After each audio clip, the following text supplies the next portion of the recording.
Rekan-rekan, semoga kita sehat semuanya. Saya R. Bazri Hambakum, seorang advokat yang juga kuasa hukum di bidang perpajakan. Kali ini saya akan membicarakan masalah profesi advokat dan jasa hukum dalam bidang perpajakan. Masalah ini tetap menarik karena di samping menyangkut kalian hukum, juga kalian dalam perhitungan pajak, bahkan pemahaman menyangkut standar akuntansi. Apalagi tidak kurang dari 80% sumber APBN Indonesia tergantung atau berasal dari pajak. Sebagaimana sudah diketahui bahwa advokat merupakan salah satu profesi tertua, meskipun dengan pemakaian nama dan bentuk yang berbeda.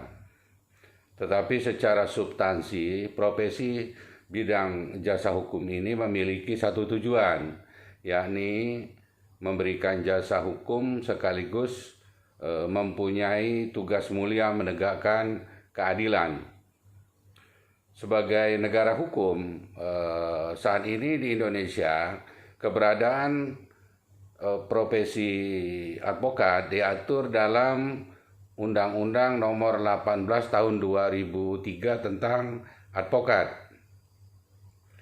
Dalam Undang-Undang Nomor 18 Tahun 2000 tentang advokat tersebut, bidang jasa hukum yang dapat dilakukan profesi advokat sesungguhnya tidak pernah dibatasi sepanjang menyangkut masalah hukum.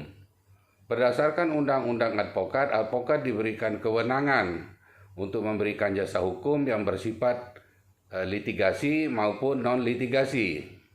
Kewenangan litigasi yakni proses hukum dalam proses hukum di pengadilan, sedangkan kewenangan bidang jasa hukum yang bersifat non-litigasi memberikan dan menjalankan jasa hukum terhadap masalah-masalah hukum di luar pengadilan. Oleh karena itu, berdasarkan undang-undang tentang advokat tersebut, seorang advokat dapat menjalankan profesinya terhadap masalah-masalah hukum baik litigasi maupun non-litigasi, tidak terbatas masalah hukum seperti diantaranya masalah perbankan, pidana umum, pidana korupsi, masalah perdata, sengketa pilkada, sengketa pilpres, perselisihan perburuhan, hak asasi manusia, aspek hukum bisnis, masalah pertanahan, masalah kepailitan, audit hukum perusahaan, sengketa masalah paten, hak cipta, sampai masalah hukum keluarga, yakni masalah waris, anak angkat, perkawinan, perceraian, serta harta gonogini dan lain sebagainya. Meskipun ruang lingkup profesi advokat sangat luas dan tak terbatas terhadap masalah-masalah hukum tertentu, tetapi dalam prakteknya ada peraturan perundang-undangan tertentu yang bertolak belakang dengan undang-undang tentang advokat, karena membatasi atau tidak mengizinkan advokat untuk menjalankan profesi jasa hukumnya sebagai advokat. Pembatasan ini pernah terjadi di bidang sengketa perpajakan, karena sejak pengadilan pajak dibentuk tahun 2002 berdasarkan Undang-Undang Nomor 14 Tahun 2002 tentang pengadilan pajak membatasi advokat yang sudah diangkat dan disumpah sebagai advokat berdasarkan Undang-Undang Nomor 18 Tahun 2003 tentang advokat, di mana pengadilan pajak tidak memberikan hak kepada advokat untuk menjalankan jasa hukum sebagai advokat atau kuasa hukum dalam sengketa perpajakan atau masalah kepabeanan. Adanya pembatasan hak advokat untuk menjalankan profesi dalam sengketa pajak di pengadilan pajak tersebut, maka oleh rekan sejawat saya, seorang advokat senior yakni Kakanda Petrus Balapatoyana dan kawan-kawan, pada tahun 2017 dilakukan permohonan uji material kepada Mahkamah Konstitusi. Setelah permohonan uji materi dikabulkan oleh Mahkamah Konstitusi, maka ketentuan untuk dapat menjadi kuasa hukum wajib pajak dalam sengketa perpajakan lebih longgar. Meskipun tidak berarti advokat yang telah diangkat dan disumpah sebagai advokat berdasarkan Undang-Undang Nomor 18 Tahun 2003 tentang advokat serta merta dapat memberikan profesi jasa hukum bidang perpajakan di pengadilan pajak. Sebab secara administratif, seorang advokat yang akan menjadi kuasa hukum dalam perpajakan tetap harus mengajukan permohonan dan terdaftar di pengadilan pajak dengan syarat teknis administratif sebagai mana yang telah ditentukan. Di antaranya warga negara Indonesia,